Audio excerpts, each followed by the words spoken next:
Great moments are born from great opportunity. If you want to be loved as real champions, worthy champions, you're going to have to work and improve and change. The inches we need are everywhere around us. Hell yeah. They're in every break of the game, every minute, every second. Being perfect is about being able to look your friends in the eye and know that you didn't let them down because you told them the truth. And that truth is that you did everything that you could. There wasn't one more thing that you could have done. Can you live in that moment? If you put your effort and concentration into playing to your potential, to be the best that you can be, I don't care what the scoreboard says at the end of the game, in my book, we're going to be winners. This is your time. The only ones who are going to tell me when I'm through doing my thing is you people here.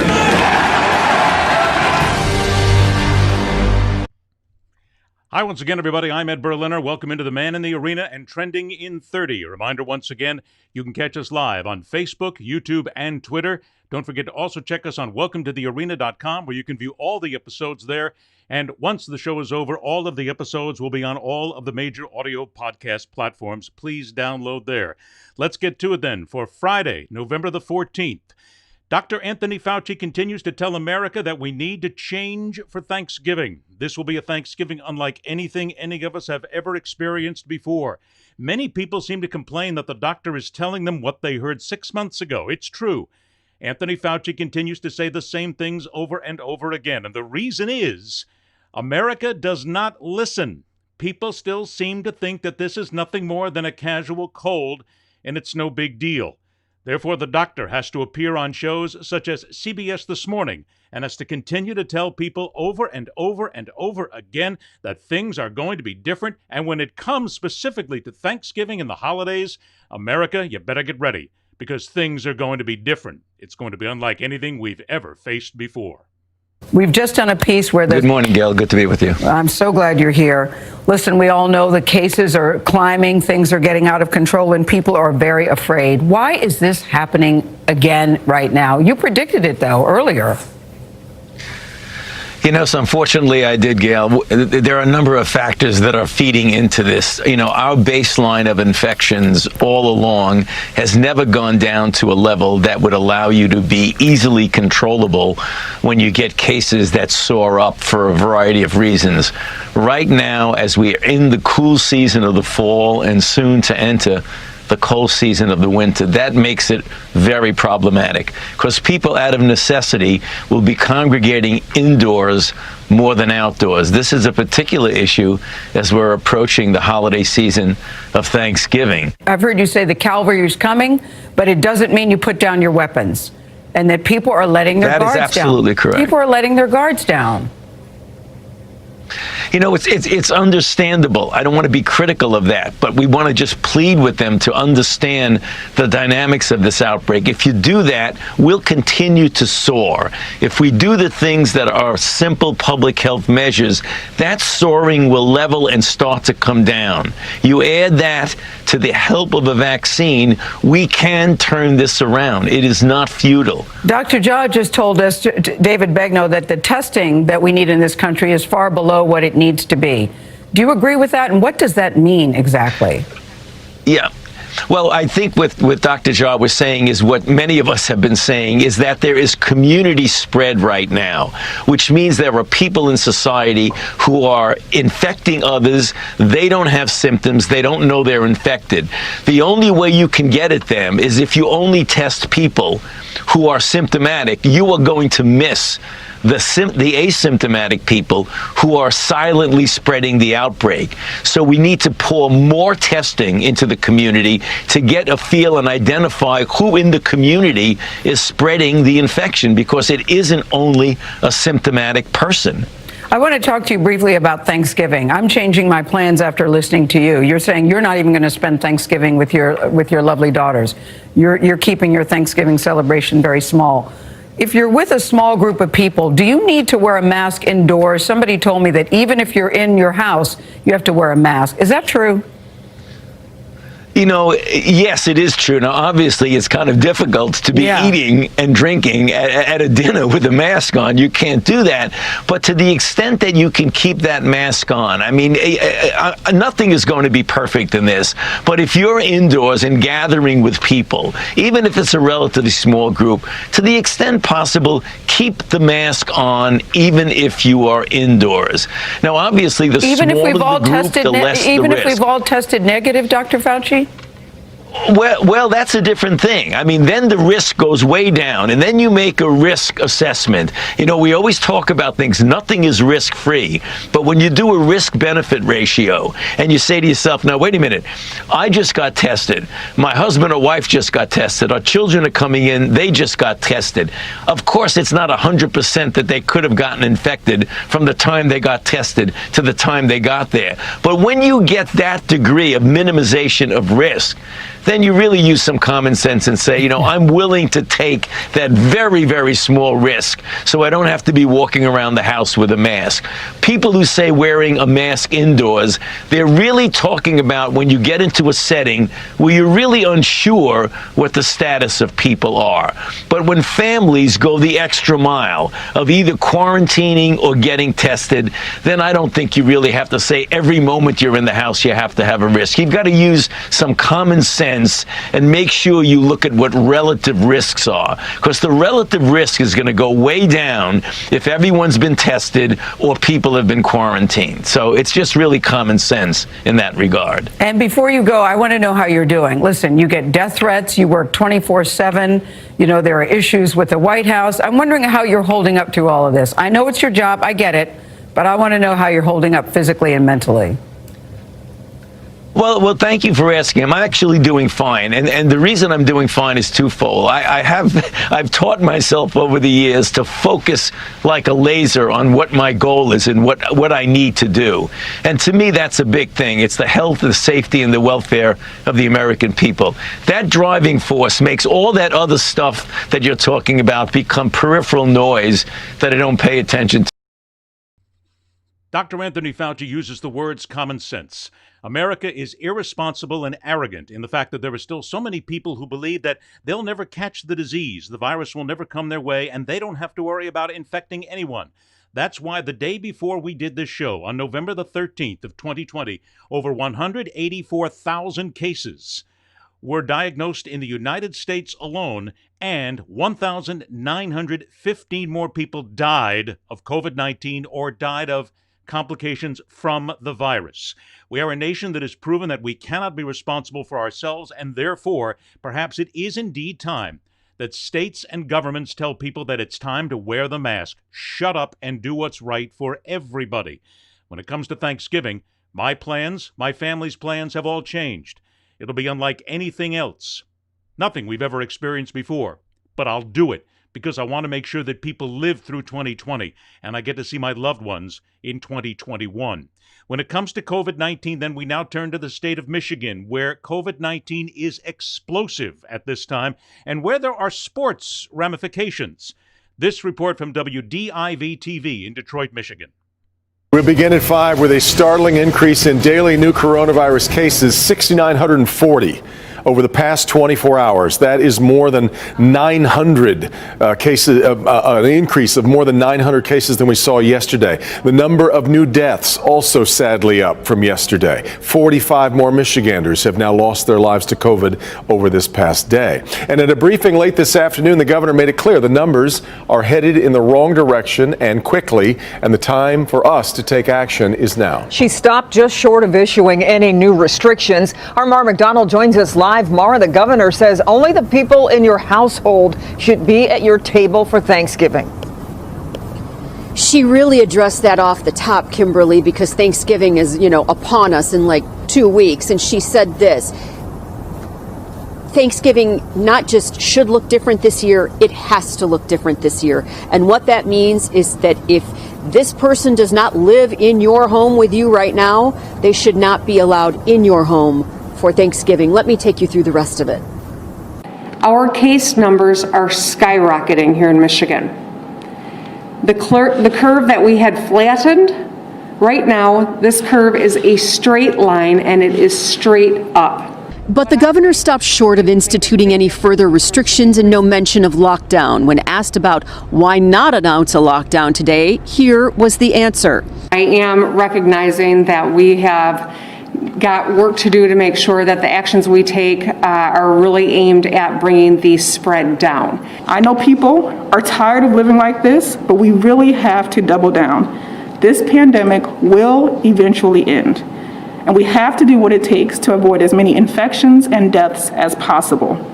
She also had harsh words for the legislature. Michigan already has a mask mandate in place through the health department, but the governor believes having the legislature pass a mask mandate would send a stronger bipartisan message. I have been asking members of the legislature for some thoughtful partnership here to bring our numbers down. I would encourage you as members of the press to ask if they've got some plans to bring, because I've been asking, and the one great tool that we know makes a difference in terms of a mask mandate, they have taken off the table. Back here live, one of the other things the governor hit on this afternoon was this: just because you can do something really doesn't mean that you should. And she was using that in reference to shopping trips. For example, choose a designated shopping person in your house and have that person be the one who does all the marketing trips, etc. It's really clear from the comments today that the state is very worried about these cases. They're very worried about community spread. And Devin, Kimberly, I would not be surprised if we saw further restrictions, and soon. We're live downtown tonight. I'm Mara McDonald. What will it take for some people to realize that this is not every single day? It is not just another day. We are talking again about common sense. We're talking again about sacrifice. Americans continue to tell each other that we're a wonderful nation when it comes to making sacrifices. That's what we've been all about throughout our history. Yet still there are people whining, moaning, and bitching about just wearing a 2-layer mask, putting a piece of cloth over their face and mouth for a short period of time. It does come out to a short period of time, as far as your lifetime is concerned. And when it comes to Thanksgiving 2020 and the people you want to hold on to, you want to hug them, you want to love them, how would you feel about not having them in 2021 because somebody did something incredibly stupid and allowed them perhaps to die of a virus that could have been controlled? Thanksgiving 2020 needs to be different. Which brings us to sports and the National Football League. Every single year there is a traditional game in Detroit, the Detroit Lions. Quite frankly, who the hell would want to see the Detroit Lions play this season? They suck, as they do in so many other seasons. It's time for the National Football League to cancel the games on Thanksgiving, reschedule them, put them someplace else. Texas is also hard hit, but specifically in Michigan, stop the Detroit Lions football game. That is, if the National Football League gives a single damn about the coaches, the players, the people on the field, and the fans. That's what they're supposed to care about. The players themselves, I wouldn't mind if they just walked out and refused to play the game, because it's about time somebody stood up and actually did something that had some meat to it. The National Football League needs to show that they care about their fans and the players more than caring about the buck. Cancel or reschedule that game on Thanksgiving. Let's stick to sports again for a moment. The people in the state of Alabama have proven once again that it doesn't take intelligence to put somebody in a position of power. Tommy Tuberville used to be the head coach at Ole Miss. He wasn't really a great coach. He was an okay coach. Ole Miss loved him. But guess what? Tommy Tuberville is now a member of the Senate. He is going to be making laws and regulations for the state of Alabama. And in effect, as a member of a national group of lawmakers, he is going to affect how laws are made nationally for everybody. Yet this is the man that the people of Alabama decided to send to Washington, D.C. Alabama's newly elected Senator Tommy Tuberville is showing an alarming lack of knowledge about how the government works in one of his first interviews since defeating Democrat Doug Jones. Listen to what the former college football coach said when asked if he thought the two parties could find a way to work together in Congress. You know, our government wasn't set up for one group to have all three of branches of government. It wasn't set up that way. Or three branches, you know, the House, the Senate, and the executive. Now, the three branches are, of course, the executive, the legislative, which is both the House and the Senate, and the judiciary. But he didn't stop there. Here is what Senator-elect Tuberville said about his fears that Democrats are pushing the country toward socialism. You know, as I tell people, my dad fought 76 years ago in Europe to free Europe of socialism. It's not the first time that he's told that story about World War II. This is what he said on election night. My dad, as you know, I said this last time, he quit school at 16, joined the Army, landed at Normandy at 18, drove a tank across Europe. He said, I've never gotten the look on the people's face in Paris when we liberated Paris from socialism and communism. Dana Bash back with us. And quick fact check, Dana. World War II was fought to defeat the Nazis, who were fascists. Fascism. I mean, a senator should know this, and this is especially important because there's been a trend towards populism and some fascist tendencies. Right. Never mind that the communists were in the Soviet Union, and they were part of the Allies along with the United States. But that's a whole another road that we don't necessarily need to go down. I want to add one more thing to this. Our colleague Terrence Burley pointed this out to me, and that is it's not just the past, it's the present that he might have an issue with. Also, in that interview, he talked about the fact that he's got temporary office space in the Dirksen Senate office building, which you and I know well. And he said that it's a place where he can work out of to interview people or fundraising like we do for Georgia. Oops. Oh, my gosh. Just for the uninitiated, you can't raise money out of a federal building. It's called the Hatch Act. And we've seen covering Congress together, Brianna, members of Congress running out of the building across the street to the party offices where they do dial for dollars. So maybe that he has that out there now. Somebody will call him and say, you can't do that, sir, because it's illegal. Look, I'm not trying to disparage the House at all, but when someone comes into the Senate, look, you've got a lot of people when they come into the Senate, they often have experience in the House, right? They've kind of gone, I don't want to call it like junior varsity, but they've had that experience. And normally they come in and they know this stuff in the Senate. This is really unusual, Dana. It is unusual. Look, I'm not excusing it. He's a first-time politician. He is a coach. He's a sports guy. And, he's got some learning to do. Let's leave it there. Dana Bash of CNN nailed it right there. He's a sports guy.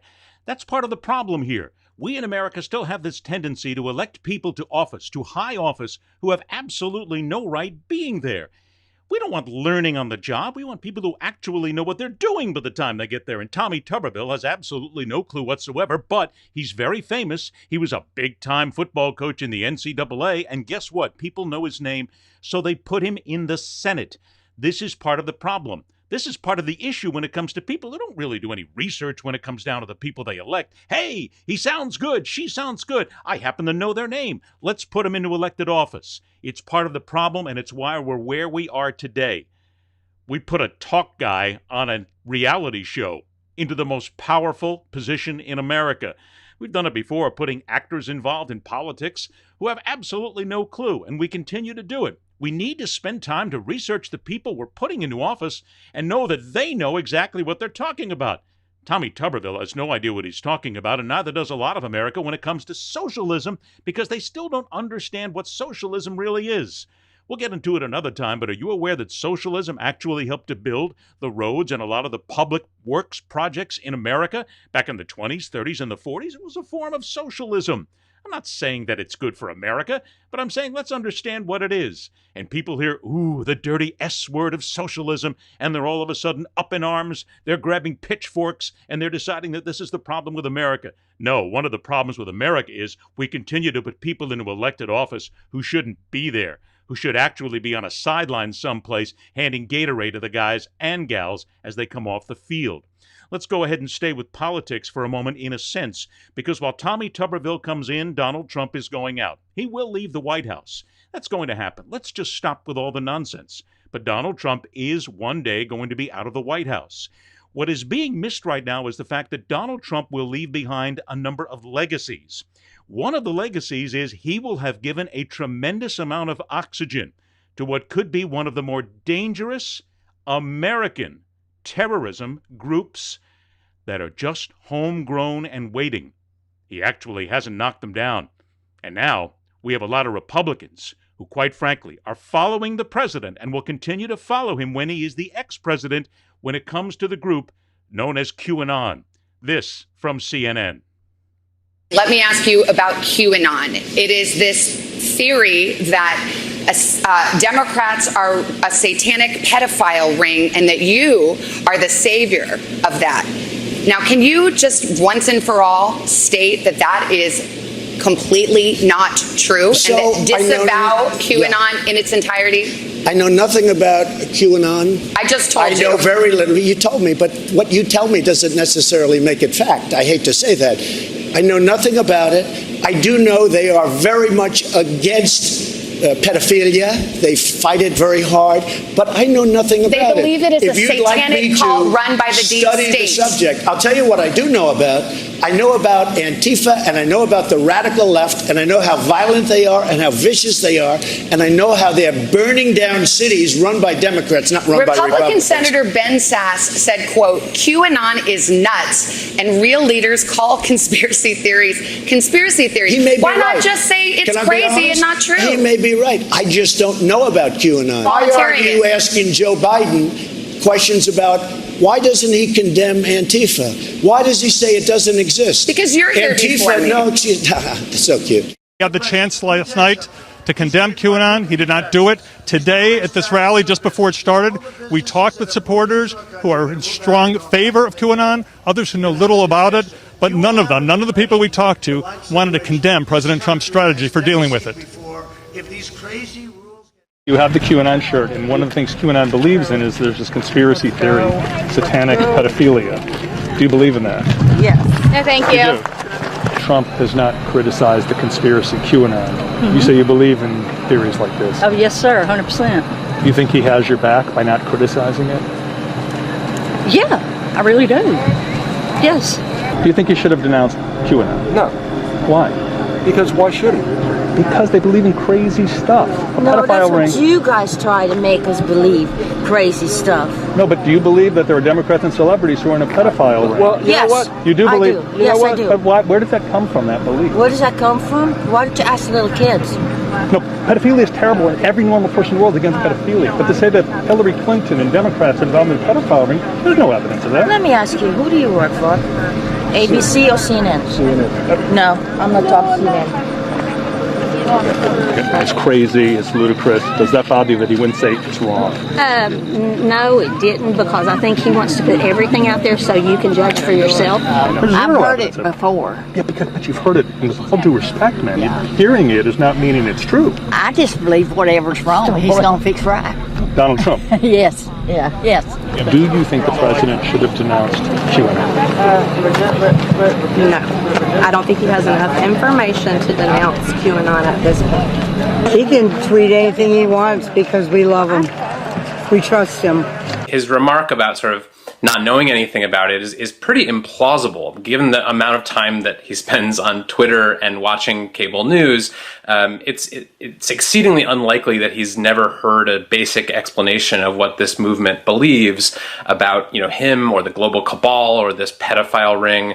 So it struck me as particularly galling that he said it was about pedophilia and stopping pedophilia.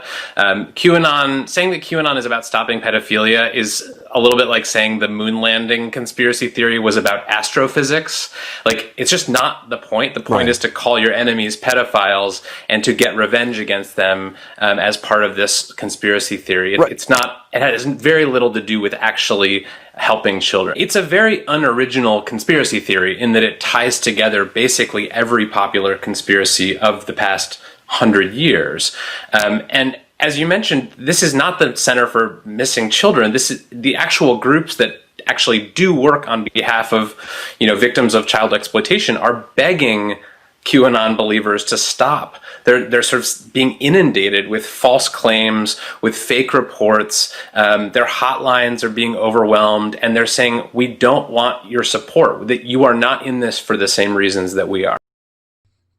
New York Times columnist Kevin Roose makes the good point in there, because the more oxygen given to something like QAnon, the people who are actually fighting the crimes of pedophilia and human trafficking, child trafficking, are being heard every single day because this minimizes it. It makes it look as if it's a joke. QAnon is dangerous, and Donald Trump gave them oxygen. Now we have to worry about them, somebody else we've got to be considerate about, and also, it's time to start asking people who are, those like Tommy Tuberville and others who are in a position of authority, what they think about it.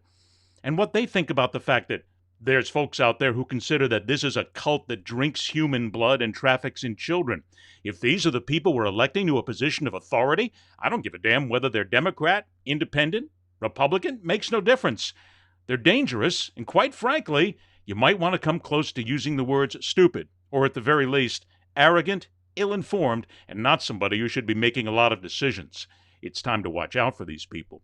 Finally, here on the Trending 30, a moment, because we have spent a tremendous amount of time the last few years with hearing presidential press conferences and someone who insults individuals, lies, propaganda, disinformation, whatever you want. It stopped being funny a long time ago. Actually, presidents many times are very glib.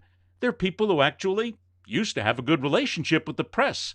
Let's take you back in time then to the early 60s. John Fitzgerald Kennedy dealing with the press. And in light of what we have seen the last few years, this is actually fairly refreshing. It's been a long time since a president and his family have been subjected to such a heavy barrage of teasing and fun poking and satire. I mean, there have been books on backstairs at the White House, cartoon books with clever sayings, and photo albums with balloons and the rest, and now a smash hit record. Can you tell us whether you read and listen to these things and whether they produce annoyment or enjoyment? Annoyment. No, they do. Yes, I have read them and listened to them. Actually, I listened to Mr. Meade's record, but I thought it sounded more like Teddy than it did me. But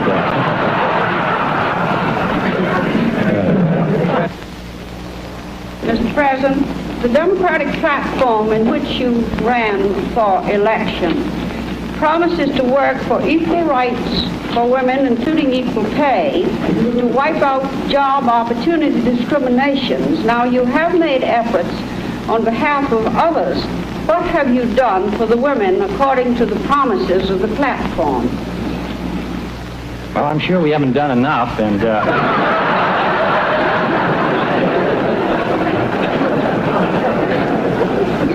I must say I am a strong believer in equal pay for equal work, and I think that we ought to do better than we're doing, and I'm glad that you reminded me of it.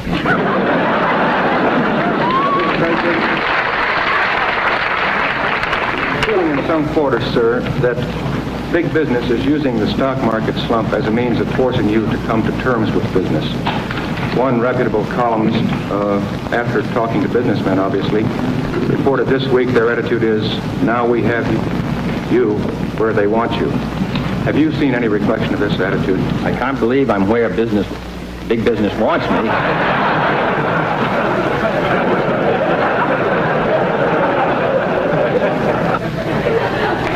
Ms. Craig. Thank you, Mr. President.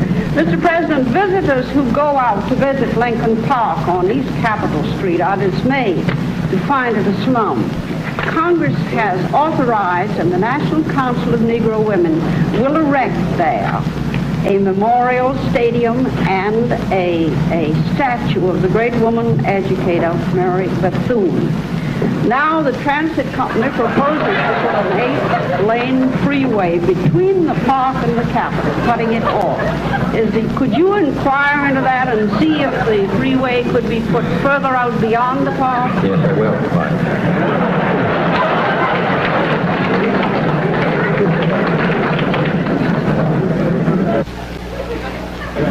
President. Now I guess this chimpanzee who was flying in space took off at 10:08. He reports that everything is perfect and working well.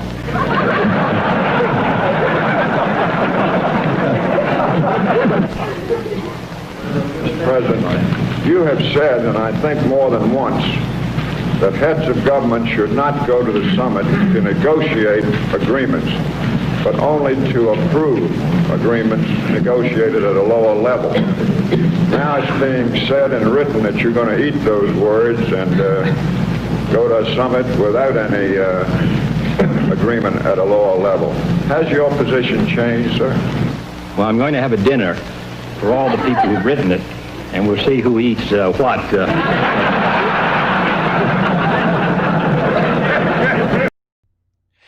Legitimate press asking legitimate questions, and a president who, quite frankly, was glib enough to be able to get through the press conferences at the time, and also somebody who was able to lead at the same time. A refreshing thought indeed, and something that America will see again. It simply cannot come fast enough. Here on Trending in 30, we'll take time. 30 minutes is really what we aim for, to make sure that we get certain news you haven't seen, but legitimate news from legitimate sources, from real news, and then discuss them with real, honest opinions. Maybe it's about time that everything changed there as well. Don't forget, watch us live on Facebook, Twitter, and YouTube. Also, don't forget, go to welcometothearena.com to catch all the episodes. And once we're finished on the day, all of the episodes are uploaded in their audio form to all of the major podcast platforms. Please subscribe there. Stay tuned to The Man in the Arena as we bring you interviews, guests, news, and opinions that are actually based on fact. I'm Ed Berliner. Thanks so much for joining us, everybody. Until we see each other again, rock on, true believers. See ya! Be sure to stay connected on social media with questions, comments, conundrums, you name it. It's at Berliner Speaks on Twitter, Facebook, and on Instagram. A great place to talk business and learn a lot more about what we do is simply check us out on LinkedIn. Just go there and search out Ed Berliner. A reminder that every single episode of The Man in the Arena is uploaded to YouTube. Just go to welcometothearena.com, or if you're on YouTube, search out Ed Berliner Media. If you would prefer to listen to The Man in the Arena, every episode is available for download on all the major audio podcast platforms. The Man in the Arena is produced by Entourage Management, LLC, and Entourage Media.